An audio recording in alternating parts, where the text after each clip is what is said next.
বলুন তো নিজের বক্ষে হাত দিয়ে। আপনারা বাড়ির যারা কাছাকাছি বাড়ি, যাদের বাড়ির এত কাছে মন্দিরটা, হ্যাঁ রাধা গোবিন্দ মন্দির, 365 দিনের কতদিন প্রত্যেকে সন্ধ্যেবেলায় করে মন্দিরে আসেন ভগবানকে দর্শন করতে। স্বার্থ ছাড়া, সুযোগ ছাড়া, নিজের দরকার ছাড়া এ পথে আমরা পাই বাড়াই না। ভগবান একা বসে থাকে মুখ শুকনো করে মন্দিরের মধ্যে, কখন আমার ভক্তরা আসবে আমি একটু দেখব। আহা, বাবার যদি 5 ছেলে থাকে, 5 ছেলে যদি একসঙ্গে থাকে, আলাদা না হয়, বাবার মনে যেমন শান্তি থাকে, আমরা ভগবানের সন্তান, আমরা যদি আলাদা না হয়ে একসঙ্গে তার অপেক্ষায় থাকি, জগৎ পিতা তো সে, তার মনেও একটা আলাদা সুখ থাকে যে আমার সন্তানরা আলাদা হয় নাই। কেন আলাদা হবে? কেন হিংসে হবে? কেন মারামারি হবে?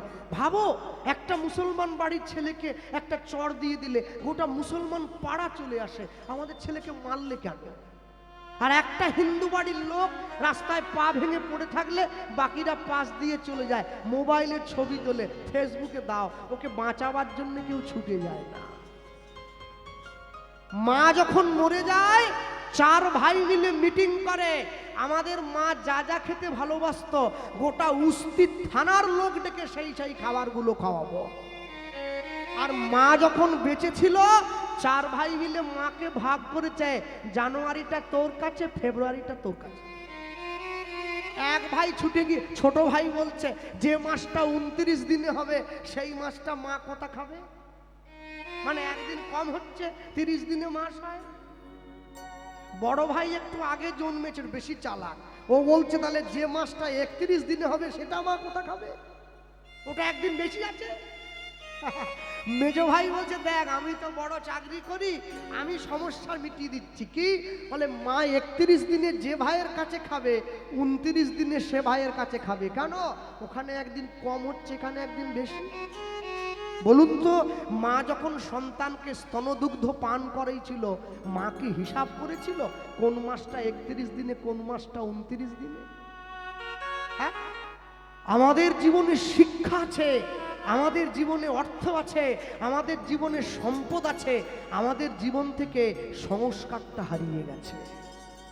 যেদিন আপনার সন্তান জীবনে প্রথমবার ছোট পোশাক পরে রাস্তায় বেরিয়েছিল আপনার হাত ধরে, আপনি যদি সেদিনকে বাবা হয়ে ওকে একটা চড় দিয়ে বাড়িতে গিয়ে ওই পোশাকটা খুলিয়ে অন্য বড় পোশাক পরিয়ে আনতেন, তাহলে আপনার মেয়ে বড় হয়ে ছোট পোশাক পরার সাহস পেত না। মুসলমানদের সব ঢাকা, চোখটা খোলা। কি? সব ঢাকা, চোখটা খোলা। হিন্দুদের সব খোলা, চোখটা ঢাকা। যে নিজের ভালো না চায়, যে আত্মকল্যাণ না চাইবে, পাগলেও নিজের ভালো বোঝে। আমি যদি নিজের উন্নতি নিজে না যাই তাহলে আমাকে চাইবে কে? হ্যাঁ, কোনোদিনও কারো ক্ষতি চাইবেন না। যে করে লোকের মন্দ তার মন্দ করে গোবিন্দ। প্রেমানন্দ বৃষ্টির মধ্যে ঘুরে ভিক্ষার ঝুলিটা কাঁধে নিয়ে গ্রামে ঘুরে ঘুরে ভিক্ষা করছে। আমায় ভিক্ষা দাও গো নগরবাসী, ভিক্ষা দাও আমায়। নিতাই গৌর হরি হরি বল। নগরবাসী ভিক্ষা দাও আমায়, আমায় ভিক্ষা দাও গো নগরবাসী, ভিক্ষা দাও আমায়। আমায় ভিক্ষা দাও গো নগরবাসী, ভিক্ষা দাও আমায়। তোমাদের এই ভিক্ষার দ্রব্য, তোমাদের ভিক্ষার দ্রব্য, তোমাদের এই ভিক্ষার দ্রব্য, তোমাদের ভিক্ষার দ্রব্য পাবে শ্যামরায়।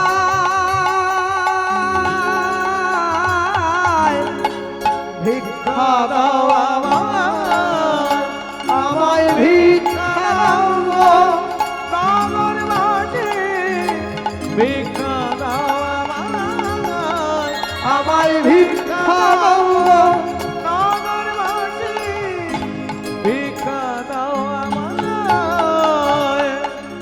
ওগো নিজের তরে চাই না আমি,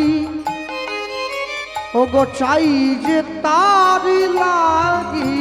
নিজের তরে চাই না আমি, চাই যে তার লাগি। ওগো নিজের তরে, নিজের তরে চাই না আমি, চাই যে তারি লাগি। ওগো নিজের তরে চাই না আমি, চাই যে তার লাগি। বড় কাঙাল, বড় কাঙাল, তাই বারে বার বড়ই কাঙাল, তাই বারে বার তোমাদের দ্বারে মাগি। ভিক্ষা দাও গো, তাই ভিক্ষা দাও আমায় ভিক্ষা দাও, নগরবাসী, ভিক্ষা দাও আমায় ভিক্ষা দাও গো নগরবাসী, ভিক্ষা দাও আমায়, ভিক্ষা দাও আমায়, ভিক্ষা দাও আমায়, ভিক্ষা ভিক্ষা দাও আমায়। ভিক্ষা দাও আমায়। মানুষের দরজায় গিয়ে যায়, কেউ দিল না। শূন্য পুটুলিটা হাতে নিয়ে প্রেমানন্দ ঘরে ফিরে আসছে। আস্তে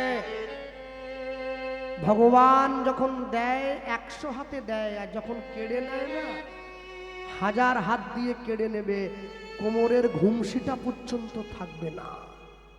জমিদার বাড়ির পাশ দিয়ে কানতে কানতে চলে আসছে, আর ঠিক এমন সময় জমিদার বাড়ির ঘরণী ওই বাড়ির দোতলার বারান্দা থেকে বৃষ্টির শোভাটা দেখতেছিল।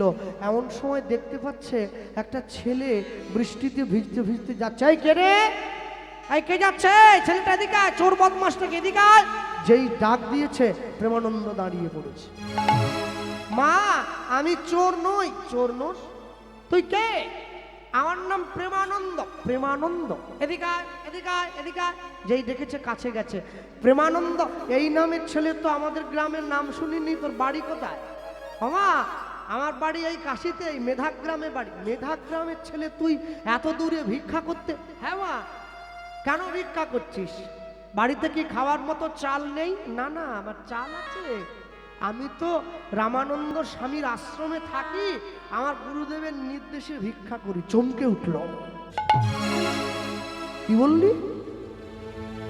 তুই তুই রামানন্দ স্বামীর শিষ্য? আয় আয় আয়, ঘরে আয়। ছেলেটাকে ডেকে নিয়ে গিয়ে ভালো করে মাথা টাথা মুছিয়ে কোলের মধ্যে বসিয়ে যা। বাবা, বাবা, তুই আগে তো বলবি। হ্যাঁ, গুরু মিলে লাখে লাখে, শিষ্য মিলে এক, শিষ্য মিলে লাখে লাখে, গুরু মিলে এক। আস্তে। হ্যাঁ, আমি গতকালকে জামতলা হরিবাসরে কথাটা তুলেছিলাম। বঙ্কিমচন্দ্র চট্টোপাধ্যায়ের নাম শোনেননি আপনারা? সাহিত্য সম্রাট বঙ্কিমচন্দ্র চট্টোপাধ্যায় ট্রেনে বসে যাচ্ছে, পাশে ওনার সুন্দরী স্ত্রী, মাথাতে ঘোমটা দিয়ে আছে। বঙ্কিমচন্দ্র লক্ষ্য করছেন একটা ছেলে অনেকক্ষণ থেকে ওনার স্ত্রীর দিকে তাকিয়ে আছে, কিন্তু স্ত্রী তো মাথা নিচু করে বসে আছে। অনেকক্ষণ পরে বঙ্কিমচন্দ্র উঠে গিয়ে ছেলেটাকে বলছেন, বাছা এদিকে শোনো। ছেলেটা কাছে গেছে, আর যখনই কাছে গিয়ে দাঁড়িয়েছে বঙ্কিমচন্দ্র চট্টোপাধ্যায় বলছেন, শোনো, 18 বছর সংসার করিবার পরেও মাসিক 330 টাকা সরকারি পয়সা ওনার হাতে তুলিয়া দিয়াও, যাবতীয় সাজ পোশাকের দ্রব্য সমস্ত কিছু দিয়াও, খোরক পোশাক দিয়াও, সোনা গহনা যাবতীয় যা কিছু সাজ সরঞ্জাম দিয়াও আমি ওনার মন পাইতে ব্যর্থ হইলাম। তুমি কি ভাবিলে কি অক্ষণ তাকাইলে উহার মন পাইবে? মানে বুঝে নিয়েছে আমি 18 বছর সংসার করছি, 330 টাকা বেতন সেটা পর্যন্ত তুলে দিচ্ছি ওনার হাতে। সোনা গয়না দেই, শাড়ি দেই, ভালো খাওয়া দেই, তারপরেও মন পাইনি রে ভাই। আর তুই একটুক্ষণ তাকিয়ে কি ভাবি মন পাবি? ছেলেটা বলছে আপনি, বলে আমি বঙ্কিমচন্দ্র চট্টোপাধ্যায়। হাত জোড়ো করছে, আমার ভুল হয়েছে, মনে রাখবে। আমার গুরুদেব বলতেন, জানিস কৃষ্ণ, মানুষের জীবনে কান দুটো রে, একটা যদি কালা হয়ে যায় আরেকটা দিয়ে শুনতে পায়। হাত দুটো, একটা খারাপ হয়ে গেলে আরেকটা দিয়ে কাজ করা যায়। পাও দুটো, একটা খারাপ হয়ে গেলে লাঠি একটা দিয়ে তবু চলা যায়। চোখও দুটো, একটা কানা হয়ে গেলে আরেকটা দিয়ে দেখা যায়। এই মুখ কটা রে? একটা। দেখিস বাবা, যা তা আবার ঢুকি নিস নি যেন। একবার বিষ ঢুকে গেলে আর কিন্তু অমৃত ঢুকবে নি, মরে যেতে হবে। তাই খুব সাবধান, যা কিছু মুখে দিচ্ছেন বুঝে দিতে হবে, আর যা কিছু বের করছেন মানে সেটা কথা হোক চাই খাবার, একটু বুঝে বের করতে হবে। খুব সাবধান ভক্তমণ্ডলী, ভক্তিমতী মায়েরা। হ্যাঁ, ধানে আগড়া, দুধে জল, যাবে গৃহস্থ রসাতল। যাক, সাবধানে চলো, মন হও হুঁশিয়ার। হও হুঁশিয়ার, বেলা তোমার আসছে ডুবে, নামছে অন্ধকার। নামছে অন্ধকার, মানুষ দেবতা হয়, হয় অবতার। হয় অবতার। মানুষের কুলে কলঙ্কের কালি লাগায় না, লাগায় নয়া। লটারিতে কেউ পায় কোটি কোটি টাকা, কোটি কোটি টাকা। কেউ বা বাবা মায়ের জমানো সম্পত্তি জুয়া খেলতে গিয়ে করে ফাঁকা। জুয়া খেলতে গিয়ে করে ফাঁকা। এটাই রে তোর ভাগ্যের খেলা, ওই লীলা ময়ের লীলার ছল। লীলাময়ের লীলার জল। কারো জীবন আনন্দে কাটে, কারো দুই নয়নে জল। কারো দুই নয়নে জল। জীবনটাকে সুন্দর করে কাটাতে গেলে জীবনের মূল্য বোধকে বুঝতে হবে। মনে রাখবেন, ভক্তি যখন ভোজনে প্রবেশ করে, ভোজন তখন প্রসাদ হয়ে যায়। ভক্তি যখন জলে প্রবেশ করে, জল তখন চরণামৃত হয়ে যায়। ভক্তি যখন ঘরে প্রবেশ করে, ঘর তখন মন্দির হয়ে যায়। ভক্তি যখন দেহে প্রবেশ করে, দেহ তখন ভক্ত হয়ে যায়। ভক্তি যখন আত্মায় প্রবেশ করে, দেহ তখন বৈষ্ণবতা গ্রহণ করে। আর ভক্তি যখন পরমাত্মায় প্রবেশ করে, দেহ তখন সাধুত্বে পরিণত হয়। হরি বল, হরি বল। আমার জীবনের ইচ্ছে অনেক, কিন্তু ইচ্ছে থাকলেই তো সব হবে না। পূরণ করার যে মালিক তাকে একটু জানাতে হবে। সে যদি পূরণ করতে চায় তবেই পূরণ হবে, আর না হলে হয় না। প্রেমানন্দকে কাছে ডেকে সেই জমিদার ঘরণী বলছে, হ্যাঁ রে প্রেমানন্দ, তোর কি ইচ্ছে? মা, আমার গুরুদেবের নিয়ম আছে, প্রত্যেক দিন 21টা বাড়ি থেকে 21 মুঠো করে চাল নিয়ে গিয়ে আমি গুরুদেবের আশ্রমে দেই। আচ্ছা, আজকে কেউ আমাকে ভিক্ষা দেয়নি মা, আমি শূন্য হাতে ঘরে যাচ্ছি। ও বাবা, ও প্রেমানন্দ শোন না, আমি বলছি কি, তোকে যদি আমি আজকে 21 মুঠো চাল দেই তাহলে কেমন হয়? মা, একটা বাড়ির থেকে তো 1 মুঠোর বেশি নিতে পারবো না, গুরুদেব।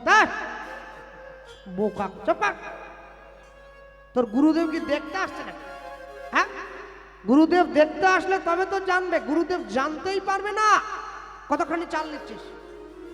এই বলে কি করলো, একটা থালার মধ্যে করে 1 মুঠো 1 মুঠো 1 মুঠো 1 মুঠো করে 21 মুঠো চাল নিয়ে থালাতে দিয়ে প্রেমানন্দের ঝুলিটার মধ্যে ভরে দিচ্ছে। থালা ভর্তি করে ভিক্ষায় আনি আজ দিল। থালা ভর্তি নিতাই গৌর হরি বল। আজ দিল।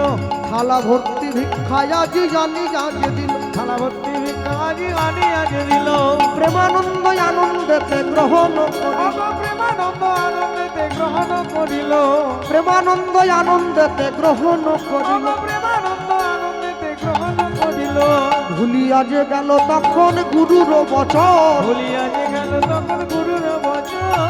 ভুলিয়া যে গেল তখন গুরুর বচন। ভুলিয়া যে গেল তখন গুরুর বচন। ভিজিতে ভিজিতে আইলা আশ্রমে তখন। ভিজিতে ভিজিতে আইলা আশ্রমে তখন। ভিজিতে ভিজিতে আইলা আশ্রমে তখন। ভিজিতে ভিজিতে আইলা আশ্রমে তখন। প্রেমানন্দ গুরুদেব এই যে এই যে এই যে নিন, নিন, নিন। এই যে এই যে দে বাবা দে নিয়ে আয় শিগগিরি নিয়ে আয়, বেলা ঘুরে গেল, ভিক্ষা পেয়েছিস আগে? হ্যাঁ গুরুদেব, 21 মুঠো চাল একবারে সুন্দর করে। গুরুদেবের হাতে প্রেমানন্দ যেই ভিক্ষা ঝুলিটা দিয়েছে, প্রেমানন্দ একই রে, প্রত্যেকদিন 21 মুঠো চাল হলে ভিক্ষা ঝুলিটা যে যতটা ভারী হয়, আজ তো অতটা ভারী নেই রে বাবা, একটু বেশি ভারী মনে হচ্ছে। গুরুদেব ঝুলিটা বৃষ্টির জলে একটু ভিজে গিয়েছে তো, তাই বেশি ভারী মনে। গুরুদেব ভিক্ষার পুটুলিটা নিয়ে ভিক্ষার পুটুলির মধ্যে হাত ঢুকিয়ে, আর যখনই 1 মুঠো চাল বের করেছে, 1 মুঠো চাল বের করে হাতে নিয়ে দেখছে, এ কি প্রেমানন্দ, এত সরু সরু চালের দানা তোকে কে ভিক্ষা দিল? দেখি দাঁড়িয়ে, আবার যখন হাত ঢুকিয়ে আবার ভিক্ষা, একই রকমের চাল। এই ভিক্ষা করতে গেলে তো এক একজন এক এক রকমের চাল দেয়, তুই গুরুদেব আজকে যাদের যাদের বাড়িতে আমি ভিক্ষা করতে গিয়েছিলাম না, তারা সকলে বড় লোক জানেন, সব জমিদার, ওই জন্য সবাই তো সরু চাল দিয়েছে, মোটা চাল কেউ দেয়নি। প্রেমানন্দ যেই গুরুদেবকে বলেছে, গুরুদেব সঙ্গে সঙ্গে সরল মনে প্রেমানন্দকে বলছে, জানিস তো বাবা, আজকে আমার গোবিন্দ অনেক প্রাণ ভরে তৃপ্তি সহকারে সেবা করবে রে। হ্যাঁ, অনেক মন দিয়ে ভগবান সেবা করবে। ভগবানকে ভালোবাসতে নাই পারো, ভগবানকে ভালো লাগতে নাই পারে, তা বলে ভগবানের থাকার ঘরটা দয়া করে সিঁড়ির নিচে বানিও না, ভগবানের থাকার ঘরটা দয়া করে চিলে কোঠাতে বানিয়ে দিও না। তুমি কি ভাবলে 3 তলার চিলে কোঠায় টিন দিয়ে ঘেরে ভগবানকে রেখে আর নিচে একটা এসি চালিয়ে তুমি ঘুমোবে? ওপরে ভগবান রোদের জ্বালায় জ্বলবে আর তুমি ঘরে ঘুমোবে, তুমি সংসার জ্বালায় জ্বলে মরবে। ভগবানের থাকার জায়গা সিঁড়ির নিচে নয়, ভগবানের থাকার জায়গা একটু ভালো জায়গায় করতে হয়। গুরুদেব নিয়ে গিয়ে সেই চালটা ধুয়ে সুন্দর করে রান্না করে ভগবানকে সেবা দিয়ে দিয়েছে। ভগবানকে সেবা দিয়ে মন্দিরের দরজাটা বাইরে থেকে বন্ধ করে দিয়েছে। এই যে মায়েরা বসে আছো, তোমার বাড়ির যে ছোট্ট ছেলেটা যে তোমার কাছে খিদে পায় বলে কান্না করে, তুমি কি তাকে এইটুকু একটা ছোট্ট থালায় 2টো নকুল দানা দিয়ে দাও? দাও না তো। এইটুকু গ্লাসে জল দাও? দাও না তো। তা তুমি তোমার ছেলেকে যদি এইটুকু থালায় নকুল দানা দিতে না পারো, ভগবানকে দাও কি বলে? হ্যাঁ, কি করে দাও? ভগবানের জন্য একটু সেবার ব্যবস্থা করো। আহা, বেশি কিছু না পারো, একটা ফল তো দিতে পারো, একটা ফল, সেটাও কিসে আশা করে না। লোকে আমাকে বলে, কৃষ্ণবাবু ওসব ফল টল দিয়ে লাভ নেই, মন যদি ঠিক থাকে না সব ঠিক। মন চাঙ্গা, প্যান্টের পকেটে গঙ্গা, মানে গঙ্গা যেন মাসির মেয়ে আর কি, পকেটে ঢুকে নিয়ে চলে যাবে। অসীম কথা, এই যে অসীম, এ পুলিশ। হ্যাঁ, বলে মন যদি ঠিক থাকে সব ঠিক। ও কালকে, ও তো চাকরি করে, ও কালকে গামছা পরে থানায় চলে যাবে। তখন বড়বাবু বলে, অসীম তোমার ড্রেস কোথা? বলে, স্যার মন যদি পুলিশ থাকে না, পোশাক পরতে হয়নি, গামছা পরে ঝেঁটিয়ে দূর করে দেবে একবার। মন ঠিক থাকলে সব ঠিক। বাজে কথা বাদ দাও, কিসের মন? স্কুলে পড়তে গেলে স্কুলের পোশাক পরতে হয়, সংসারে থাকতে গেলে সংসারী হতে হয়, সংসারের মতো করে সংসারী হবে। ছেলে মেয়ের জন্মদিনে কেক কাটবে না, পারলে মিষ্টি বিতরণ করবে। মোমবাতি নেভাবে না, পারলে প্রদীপ জ্বালাবে। শ্রবাণো স্বধর্ম বিগুণ পরধর্মাৎ সানুষ্ঠিতাৎ স্বধর্মে নিধনং শ্রেয় পরধর্ম ভয়াবহ। নিজের ধর্মে মরণও ভালো, তবু পরের ধর্ম নকল করা মোটেই ভালো কাজ নয়। যারা আমেরিকার থেকে ইসকনে এসছে, হরে কৃষ্ণ বলতে পারলে হরে কৃষ্ণ হরে কৃষ্ণ উচ্চারণই হয় না, বাংলা বলতেই জানে না, তবু বলে। আর দুঃখের বিষয়, ওরা বলতে জানে না বলে, আমি বলতে জানি কিন্তু বলি না। মনে রাখবেন, বলবেন। গুরুদেব ঘরের বাইরে দরজাটা বন্ধ করে দিয়ে প্রেমানন্দকে সাথে নিয়ে ভগবানের সেবাটা দিচ্ছে। কৃষ্ণ নামের মালা গেথে, কৃষ্ণ নামের মালা গেথে, কৃষ্ণ নামের মালা গেথে, কৃষ্ণ নামের মালা গেথে, গলায় পরে না রাধা নামে সাধাবাসী সুর ভরে উলুধ্বনি নিতাই গৌর হরি বল।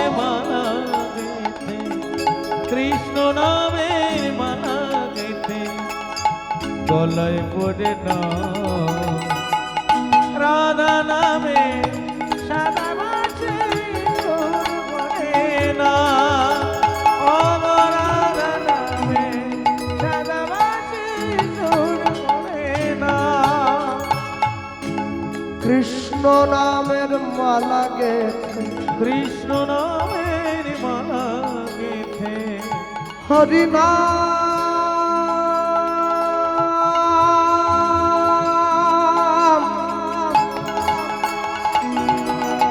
হরি নাম হরি নাম কৃষ্ণ নামের মালা গে কৃষ্ণ নামের মালা গেথে হরি নামের মালা গে হরি নামের মালা গেথে গলায় পড়ে না রাধা নামে সাদা বাজে সুর ভরে না ও রাধা নামে তাই গৌর হরি হরি বল। ভরে না। আপন করিয়া গাহ হরি নাম শান্তি পাইবে তুমি পাবে পরিত্রাণ। আপন করিয়া গাও হরি নাম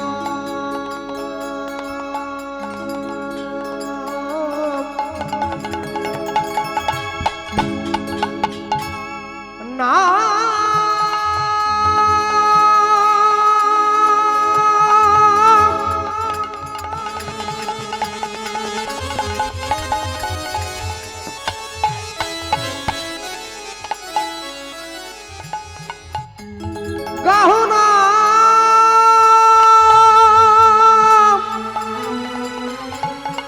গাহনা গাহনা গাহনা গাহনা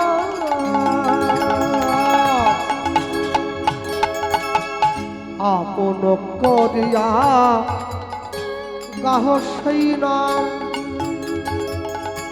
শান্তি পাইবে তুমি পাবে পরিত্রাণ।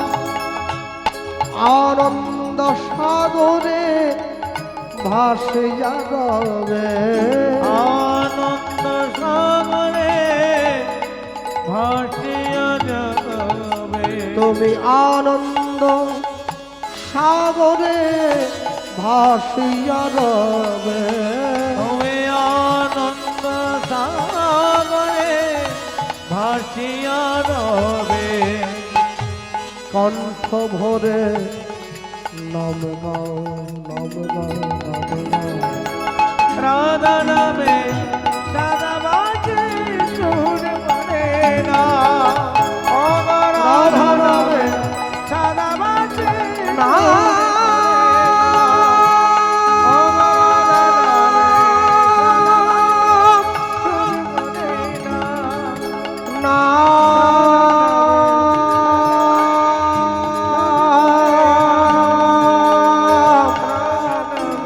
হরি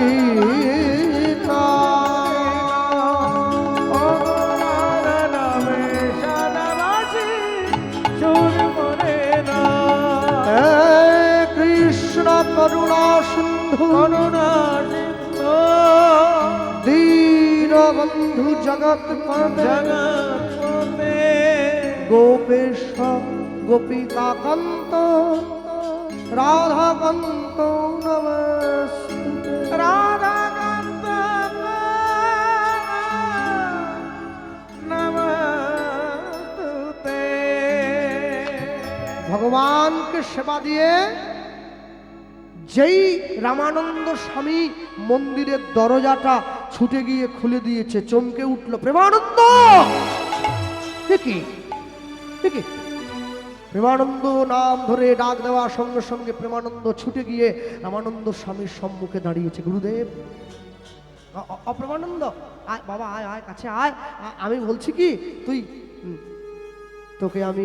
তোকে আমি যেমন ভাবে ভিক্ষা করতে বলেছিলাম তুই সেইভাবে ভিক্ষা করেছিস? হ্যাঁ গুরুদেব, আপনি আমাকে যেমন বলেছেন আমি সেইভাবে। আজকে গুরু রামানন্দ স্বামী ঘরের দরজাটা খুলে দেখছে প্রত্যেক দিন যে ভগবান সেবা করে যায়, থালায় অর্ধেকটা অন্ন থাকে না, গ্লাসে অর্ধেকটা জল থাকে না, বাটিতে অর্ধেকটা ব্যঞ্জন থাকে না, কিন্তু আজকে যেমন দিয়েছিল সব সেইভাবেই ধরা আছে। আজকে ভগবান সেবা করেননি, তাই রামানন্দ স্বামী প্রেমানন্দকে ডেকে জিজ্ঞাসা করছে, প্রেমানন্দ আমি তোকে যেমন ভাবে বলেছিলাম তুই সেইভাবে? হ্যাঁ গুরুদেব, আপনি যেমন ভাবে আমাকে বলেছেন আমি সেইভাবে সেবা করেছি। আচ্ছা তাহলে কি আমার সেবা দিতে কোনো ত্রুটি হয়েছে? বারবার ধরে প্রেমানন্দকে জিজ্ঞাসা করছে। হ্যাঁ প্রেমানন্দ বলতো, আমি তোকে আসতে মনে রাখবো, জীবনে 3 জায়গায় মিথ্যে কথা বলতে নেই। এক হচ্ছে গুরুদেবের কাছে, এক হচ্ছে নিজের পিতামাতার কাছে, আরেক হচ্ছে নিজের শিক্ষক শিক্ষিকার কাছে। জীবনে এই 3 জায়গায় যদি কেউ মিথ্যে বলে তাহলে সে কিন্তু জীবন থেকে অনেকটা দূরে পিছিয়ে পড়বে। প্রেমানন্দকে বারবার করে যখন রামানন্দ স্বামী জিজ্ঞাসা করছে, আমি তোকে যেভাবে বলেছিলাম সেইভাবে ভিক্ষা করেছিস তো? প্রেমানন্দ বলছে, হ্যাঁ গুরুদেব আমি সেইভাবে ভিক্ষা করি। অনেকবার করে বলার পর রামানন্দ স্বামীর মনে হচ্ছে প্রেমানন্দ কোথাও গিয়ে যেন মিথ্যে কথা বলছে। আর এইটা ভেবে সঙ্গে সঙ্গে রামানন্দ স্বামী প্রেমানন্দের হাতটা নিয়ে নিজের মাথার উপর দিয়ে বলছে, প্রেমানন্দ আমার মাথার উপরে হাত দিয়ে সত্যি সত্যি করে বলতো, আমি তোকে যেমন ভাবে বলেছিলাম তুই সেইভাবে ভিক্ষা করেছিস? যেই বলে উঠলো আর প্রেমানন্দ মিথ্যে বলতে পারল। কি বলছে, গুরুদেব আপনি হ্যাঁ বল বল বল, তুই এতক্ষণ তো বলছিলি আমি তোকে যেমন করে বলেছি সেইভাবে ভিক্ষা করলি, আমায় বল। অনেকবার করে বলার পর এইবারে প্রেমানন্দ আসল সত্যিটা বলছে। আমি কেমন করে ভিক্ষা করেছি জানেন? ঝড় বৃষ্টি বজ্রপাত দুর্দৈব দেখিয়া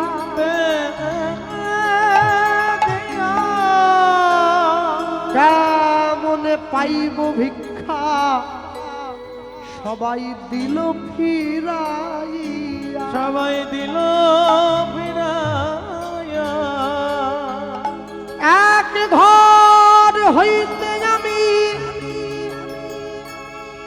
অন্য ঘরে যাই, অন্য ঘরে যাই, কেহ না দিল যে ভিক্ষা কেহ ফিরিয়া না চায়, কেহ ফিরিয়া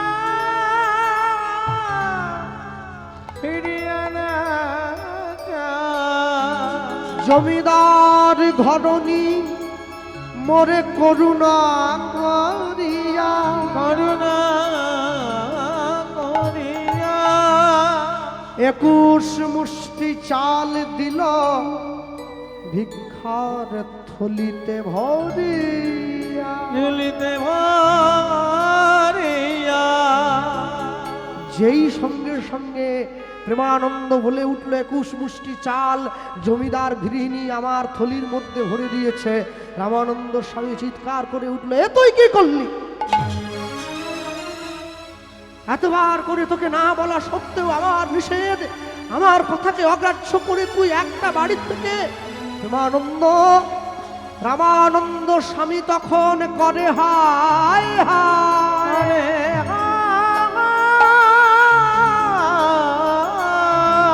শ্রী গোবিন্দ উপবাসী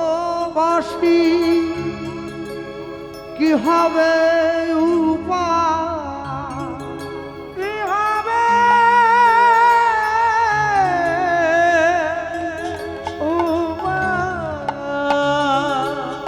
এতদিনের আমার কষ্ট, এতদিনের সাধন ভজন, আমার গোবিন্দ সেবা এক নিমেষের মধ্যে তুই নষ্ট করে দিলি। রামানন্দ স্বামী ছুটে গিয়ে প্রেমানন্দের হাতটা ধরে বলছে, শোন, যে অন্যায়ের জন্য, যে অপরাধের জন্য তুই এত আমার সঙ্গে ছলনা করলি, আমার সঙ্গে কপটতা করলি, আমার সঙ্গে অন্যায় করলি, শোন প্রেমানন্দ, আমি তোর গুরুদেব তোকে অভিশাপ দিচ্ছি, অভিশাপ দিলাম, এই ঘোর অপরাধে নিচ কুলে যাইবা, বলে যাইবা, আজ হইতে কৃষ্ণ সেবায় বঞ্চিত হইবা। বঞ্চিত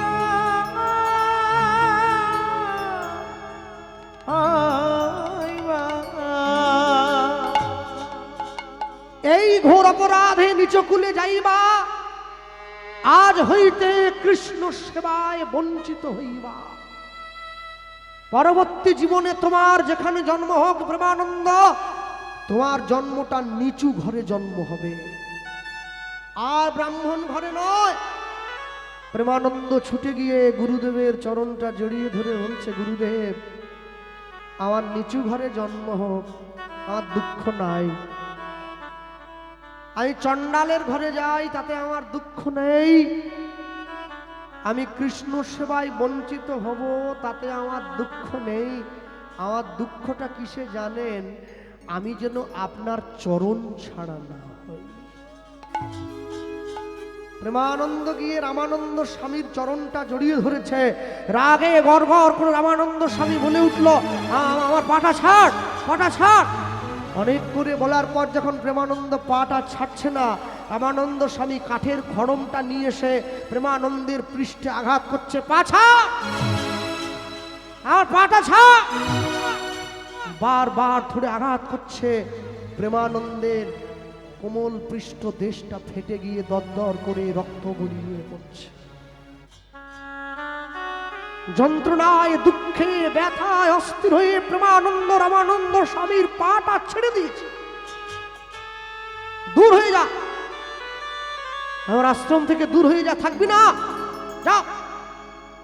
তোর মতো দুরাচারী, তোর মতো ব্যভিচারী, তোর মতো গুরু বিদ্বেষী, তোর মতো ছল কপট দুরাচার লম্পটের মুখ আমি দেখতে যেন না পাই আমার আশ্রমে, যা।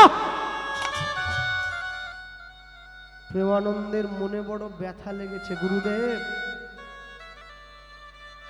আমি কিন্তু নিজের জন্য ভিক্ষা করিনি, আমি গোবিন্দ সেবার জন্য ভিক্ষা করেছিলাম, তারপরেও আপনি আমাকে মেরে তাড়িয়ে দিলেন আশ্রম থেকে। হ্যাঁ দিলাম, আর এক মুহূর্ত তুই যদি আমার এইখানে বসিস, আমি ভুলে যাব, আমি ভুলে যাব, আমি ভুলে যাব যে তুই আমার শিষ্য।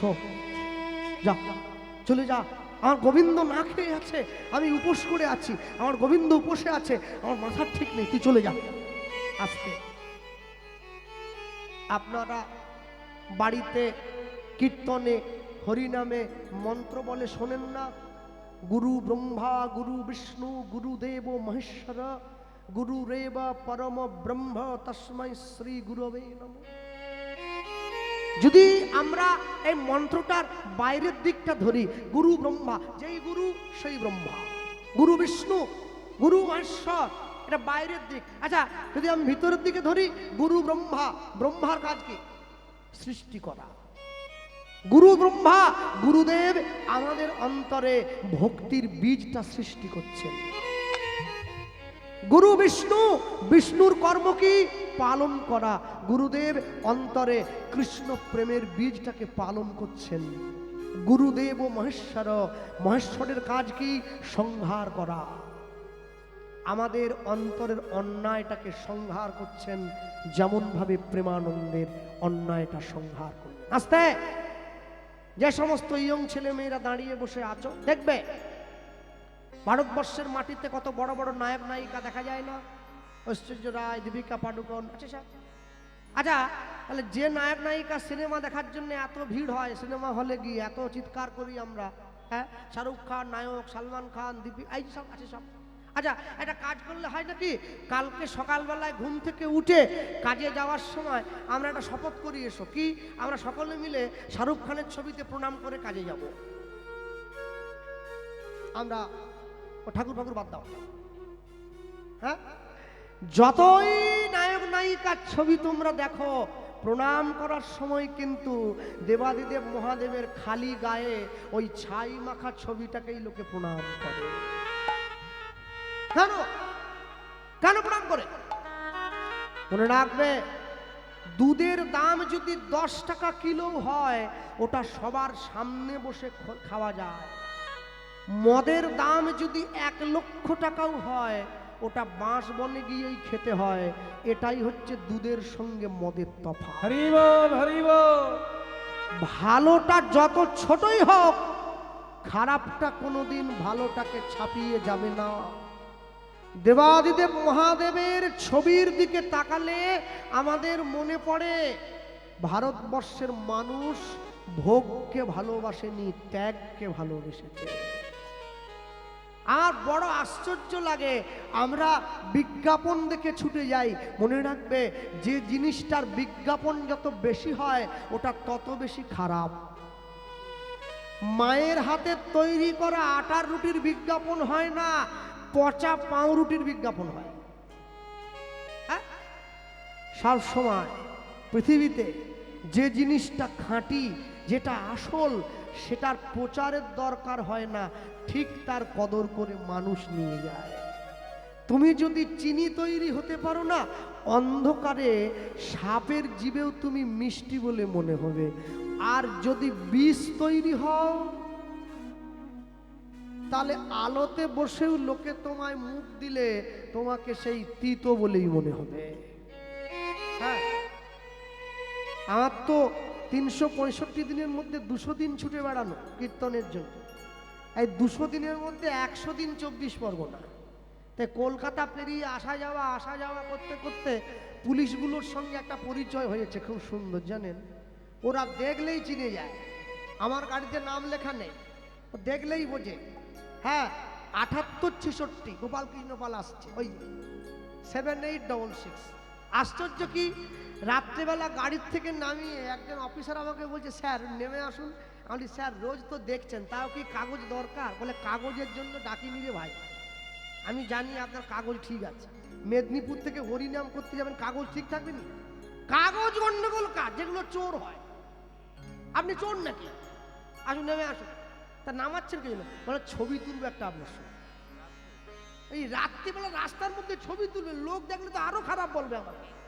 বলে, পুলিশের চোর ধরেছে, ছবি তুলে থানায় নিয়ে যাচ্ছে। বলে, না ওইরকম করে নয়, আপনাকে জড়িয়ে ধরে তুলবো। চোরকে কি জড়িয়ে ধরি নাকি? বলি, ও যাক, পুলিশের কিন্তু দুটোই মারাত্মক, বন্ধুত্ব আর শত্রুতা, খবরদার। জড়িয়ে ধরে ছবি তুলছে। বলি, স্যার আমি তো কোনো নায়ক টায়ক গায়ক টায়ক কেউ নয়, আমার ছবি তুলছেন কেন? বলে, কেন তুলছি জানেন? সব সময় না মোবাইলে চোর চিটিংবাজগুলো ছবি দেখে দেখে আমরা একবারে ক্লান্ত হয়ে গেছি। মাঝে মাঝে ভালো মানুষের ছবি থাক, মনটা খারাপ হলে একবার দেখবো আর কি। যাই হোক, আপনারে লয়ে বিব্রত রহিতে আসে নাই কেহ অবনি পরে, সকলের তরে সকলে আমরা, প্রত্যেকে আমরা পরের তরে। আমি নিজে ভালো থাকবো, আমি নিজে ভালো খাবো, এই জন্য পৃথিবীতে আসিনি। হ্যাঁ, আমি নাম উল্লেখ করব না। আস্তে হয়তো কীর্তন করে আমার গাড়ি বাড়ি সম্পত্তি বিশেষ কিছু হয়নি, আমি মানি। অনেকের অনেক কিছু হয়, আমার হয়নি। কিন্তু কি জানেন, আমার মুখে সনাতন ধর্মের কথা শুনে, হ্যাঁ, কম করে 30 থেকে 40 জন বিধর্মী তারা আমার সনাতন ধর্ম গ্রহণ করেছে। এটাই আমার কাছে বড় আনন্দের, আর কিছু হোক আর না হোক। জীবনের বড় প্রাপ্তি কি বলুন তো, আমি মানুষকে বুঝিয়ে দিতে পেরেছি আমার সনাতন ধর্মের গুরুত্ব কতটা। হ্যাঁ, যে নদী হারায়ে স্রোত চলিতে না পারে, সহস্র শৈবাল ধাম বাঁধি আসি তারে। যে জাতি জীবন হারা অচল অসার, পদে পদে বাঁধে তার জীর্ণ লোকাচার। পৃথিবীর শ্রেষ্ঠ প্রেমের নিদর্শন তাজমহল নয়, পৃথিবীর শ্রেষ্ঠ প্রেমের নিদর্শন রাম সেতু। স্ত্রীর ভালোবাসায় আবদ্ধ হয়ে বনের জন্তুগুলো পর্যন্ত সেতু তৈরি করে দিয়েছে। ভালোবাসা একে বলা হয়, ভালোবাসা একে বলা হয়। হ্যাঁ, আমি মানুষ চেয়েও করেছিলাম ভুল,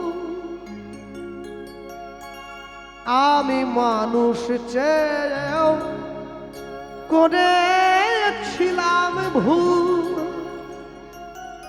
তুমি ছিলে শুধু রং করা পুতুল। আমি মানুষ চেয়েও করেছিলাম ভুল, তুমি ছিলে শুধু রং করা পুতুল। আমার ভুল ভাঙাতে মনের ওপর পর্দা দিলে টেনে, আমি দুঃখ পেলে খুশি হলাম জেনে। আমি দুঃখ পেলে খুশি হলাম জেনে। এই যে মায়েরা বসে আছেন, নিজের বাড়ির সন্তানদেরকে সনাতনী শিক্ষায় সংস্কারে আবদ্ধ করবেন। প্রত্যেকে তুলসীর মালা গলায় পরবেন। অনেকে আমায় বলে, কৃষ্ণবাবু আমরা যে মাছ খাই, খান না, সব খাবেন, যার যা মনে চায় তাই খাবেন। মাছ, মাংস, ডিম, পেঁয়াজ, রসুন, সাপ, টিকটিকি, ইরগি সব খাও, সব খাও। তুলসীর মালা গলায় দাও। যারা নিরামিষ সেবা করে মালাটা কণ্ঠের সঙ্গে লাগিয়ে পড়বে, যারা আমিষ সেবা করে কণ্ঠের থেকে নামিয়ে পড়ো, তবে পড়বে। কেন জানো? তুমি যদি লাইনে না দাঁড়াও তো ডাক পাবে কি করে? একটা 10 বছরের ছেলে নামাজ পড়ে, আর হিন্দু বাড়িতে 80 বছরের বুড়ো, সে হরিনাম করে না। আনন্দ আর নেই কো যেখানে, শুধু মুখের হাসি সাজিয়ে রেখে কাজ কি সেখানে। এই বুকের জ্বালা বুকেই গোপন করে, এই বুকের জ্বালা বুকেই গোপন করে, বলো লাভ কি হবে নকল মালা পরে। আমার সাজানো এই বাগানটাতে তুমি পর্দা দিলে টেনে, আমি দুঃখ পেলে খুশি হলাম জেনে। আমি দুঃখ পেলে খুশি হলাম জেনে। তুমি নিজের মুখে বললে যেদিন সবই তোমার অভিনয়, সত্যি কোনো কিছু নয়। আমি দুঃখ পেলে খুশি হলাম জেনে। আমি দুঃখ পেলে খুশি হলাম জেনে। গুরুদেবের বিরহে ছুটতে গিয়ে গুরুদেবের বিরহ সহ্য করতে না পেরে গঙ্গার জলে গিয়ে ঝাঁপ দিয়ে প্রাণ বিসর্জন দেবে বলে ঠিক করলো। আর এই যে ঠিক করেছে, এই ঠিক করে প্রেমানন্দ গঙ্গার জলে যাচ্ছে। গুরুদেব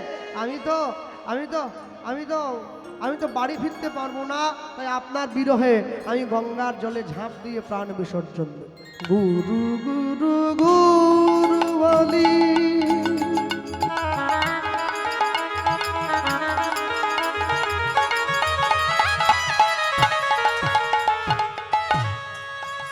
প্রেমানন্দ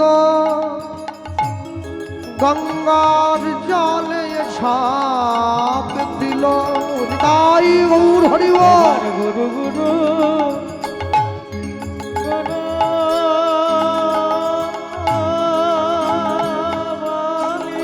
গুরু গুরু গুরু বলি প্রেমানন্দ গঙ্গার জলে ঝাঁপ দিল। এবার গুরু গুরু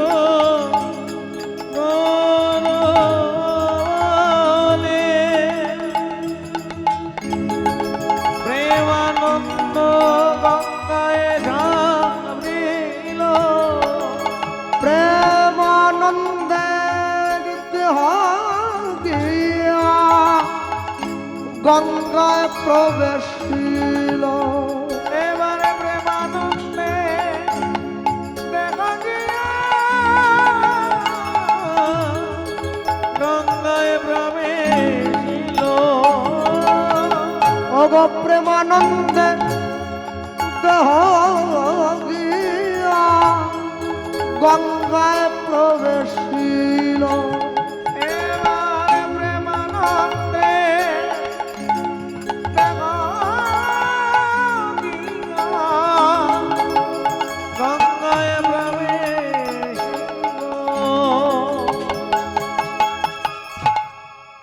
গুরুদেবের নাম স্মরণ করে প্রেমানন্দ গঙ্গার জলে গিয়ে ঝাঁপ দিয়েছে। আর ওই যে গঙ্গার জলে গিয়ে ঝাঁপ দিয়ে পড়ল, প্রেমানন্দের দেহটা গঙ্গার জলে ডুবলো না, উল্টো হয়ে ভেসে রইল। পরের দিন সকালবেলায় গুরু রামানন্দ স্বামী গঙ্গা স্নানে যাচ্ছে, মনে মনে চিন্তা করছে, আহা প্রেমানন্দটাকে কালকে খুব বকেছি, আঘাত করে তাড়িয়ে দিয়েছি, যাক বাবা মায়ের কাছে গিয়ে ভালো থাক, সুখে থাক, আনন্দে থাক। প্রেমানন্দের কথাটা চিন্তা করতে করতে গুরুদেব চলে যাচ্ছে গঙ্গা স্নান করতে, হ্যাঁ, আর মুখে ভগবানের নাম গাইছে, হরে কৃষ্ণ কৃষ্ণ কৃষ্ণ হরে হরে, হরে রাম হরে রাম। একটু হাত তোলা যাবে, একটু তালি দেওয়া যাবে, একটু মুখে বলা যাবে। আচ্ছা, হরে কৃষ্ণ কৃষ্ণ কৃষ্ণ হরে হরে, হরে রাম উলুধ্বনি। রাম রাম হরে হরে।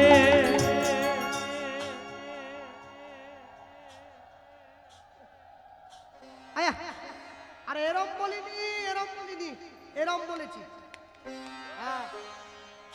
ফোল্ডিং ছাতার বড় সমস্যা গো, একটু হাওয়া দিলে মুড়িয়ে যায়।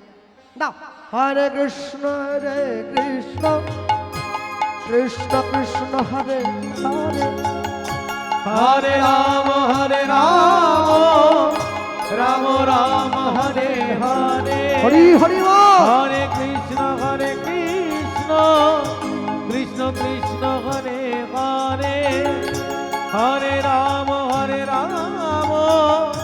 রাম রাম হরে হরে, হরে কৃষ্ণ প্রেম সে বলো, বাহু তুলে। হরে হরে, হরে রাম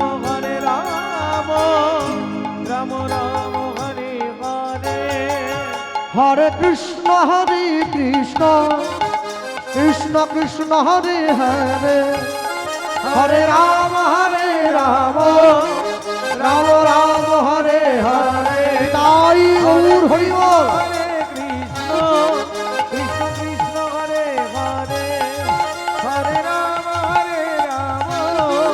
রাম রাম হরে হরে, হরে কৃষ্ণ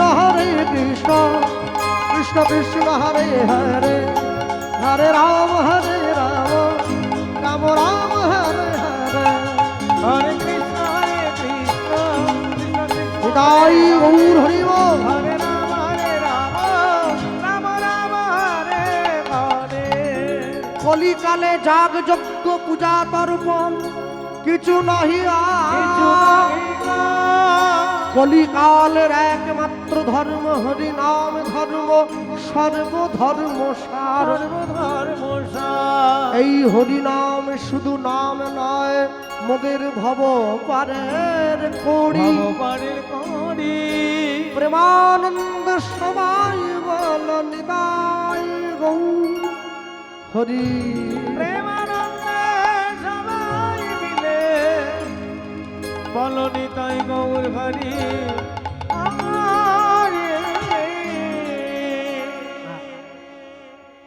রামানন্দ স্বামী এক পা দুপা করে গঙ্গার জলটাকে আড়াল করে যেই গঙ্গার জলে নামতে গেল, একটা দেহ একই আহা, তাদের বাড়ির ছোট্ট ছেলেটা গো মারা গিয়েছে, অদিনে প্রাণটা চলে গেছে, জলে দেহটা ভাসছে, জলটাকে ঢেউ দিয়ে সরিয়ে দিয়েছে। আবার যেই নেমে ডুবতে গেল, ওই মরা দেহটা আবার এসে রামানন্দ স্বামীর অঙ্গে স্পর্শ করছে। একবার, দুবার, তিনবার। মনে মনে চিন্তা করলো, দেখি তো একবার কার দেহ। হাত ধরে টেনে নিয়ে যেই দেহটাকে, ওটা তো উল্টে গিয়েছে, যেই সোজা করে দিয়েছে, চিৎকার করে উঠল, প্রেমানন্দ রে,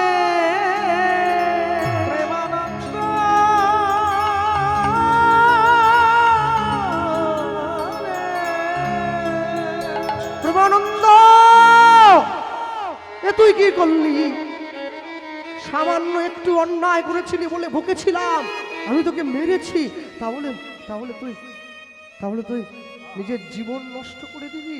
এত অভিমান তোর! বুকের মধ্যে দেহটাকে জড়িয়ে ধরেছি। তোর মা যদি আসে, তোর বাবা যদি আসে, তাদেরকে আমি কি জবাব দেব? আমি কি বলবো? বুকের মধ্যে দেহটা জড়িয়ে ধরল, আর ওই যে জড়িয়ে ধরেছে, প্রেমানন্দের দেহটা জড়িয়ে ধরে রামানন্দ স্বামী গঙ্গার বক্ষ মাঝে দাঁড়িয়ে চন্দ্র সূর্যকে সাক্ষী রেখে আশীর্বাদ করলো, আমি তোকে অভিশাপ দিয়েছিলাম, আমি তোকে আশীর্বাদ করছি, শোন প্রেমানন্দ, যে গুরুর বিরহে তুই প্রাণ ত্যাগ করিলি, আমার খড়মের আঘাত পৃষ্ঠ দেশে শৈলী, আমি তোর গুরু তোকে আশীর্বাদ করলাম, একদিন শ্রী গোবিন্দ তোরে, বক্ষ মাঝে জড়ায়ে ধরবে। তাই গৌর প্রেমানন্দ হরি বল। মাঝে জড়াবে ধরবে। তাহলে গুরুদেব তো প্রথমে অভিশাপ দিয়েছে তুই নিচু কুলে জন্ম হবি, তারপরে আবার আশীর্বাদ করছে গোবিন্দ তোকে বক্ষ মাঝে জড়িয়ে ধরবে। হ্যাঁ, প্রেমানন্দের দেহটা প্রাপ্তি হলো, প্রেমানন্দ মারা গেল, পরবর্তী জীবনে জন্ম হচ্ছে নিচু ঘরে। হ্যাঁ,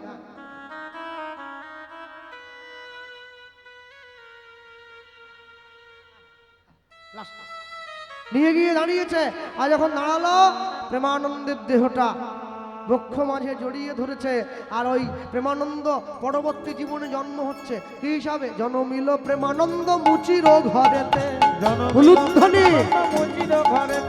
জনমিল প্রেমানন্দ মুচির ঘরেতে,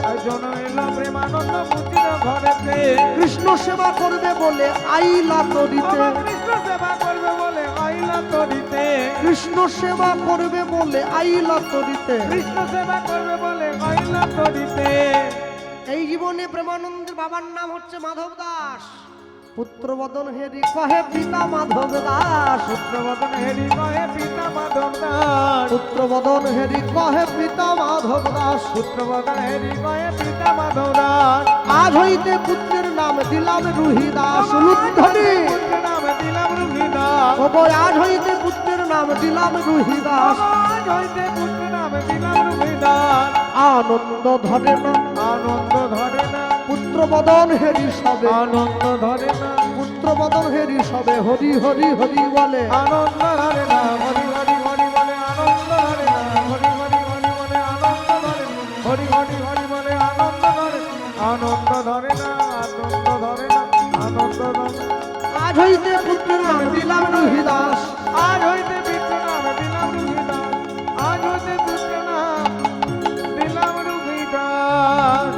আস্তে, কি নাম দিয়েছে? রুহি দাস। অর্থ কি? রু মানে আত্মা, হি মানে নিজের, দাস মানে দাসত্ব করা। যে নিজের আত্মাকে নিজের আয়ত্তে রাখে সেই হচ্ছে রুহিদাস। হ্যাঁ?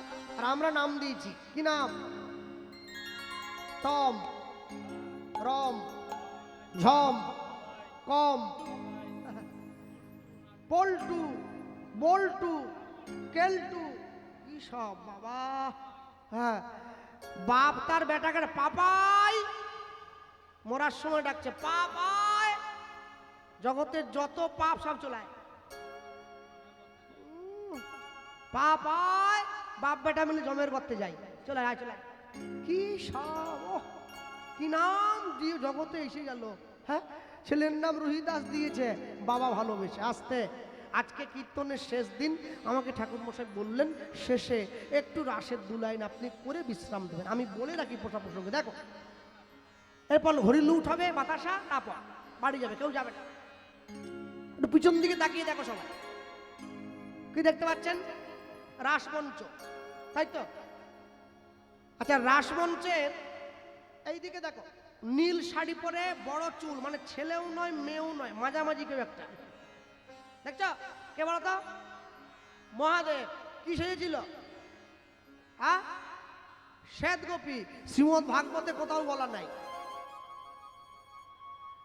এই জন্যে সনাতন ধর্মকে মানুষে এত নিন্দে করে। জেনে বুঝে করলে চাষ, ফলবে ফসল 12 মাস, না জেনে করলে চাষ একবারে সমূলে সাড়ে সর্বনাশ। শ্রীমদ ভাগবতে কোথাও বলা নাই যে শিব গোপী সেজে এসছিল।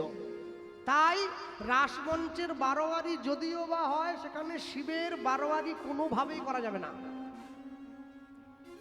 রাসমঞ্চে কোনো দেবদেবী আসতে পারেনি, প্রত্যেকে নিজের নিজের ঘরে থেকে নিজেরা নিজেরা আনন্দ করেছে। রাসমঞ্চে কারোরই প্রবেশ ঘটে নাই।